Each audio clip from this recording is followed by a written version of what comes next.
La saison des pluies a déjà fait 6 morts à Abidjan, dont 2 dans la commune d'Agamé et 4 à Atekoubé.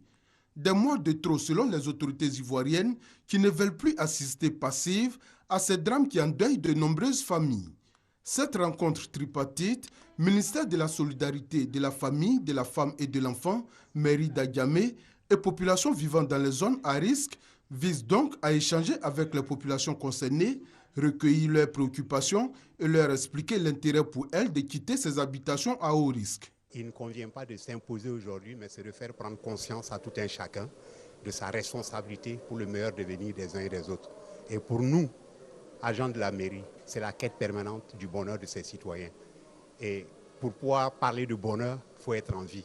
Donc la chose la plus précieuse, c'est la vie. Et tout ce qui peut contrecarrer cette vie-là ou la mettre en péril, il convient que nous prenions des dispositions pour éviter cela. Le message également, c'était de demander in fine à ces populations de prendre les dispositions telles que le gouvernement leur a indiquées afin de pouvoir libérer ces sites à risque. Les habitants des zones à risque disent être favorables à un départ volontaire, mais ils souhaitent l'aide de l'État afin de leur permettre de se recaser. Un homme qui fait 40 ans dans un quartier, qu'il est là, il ne sort pas, c'est que c'est la pauvreté.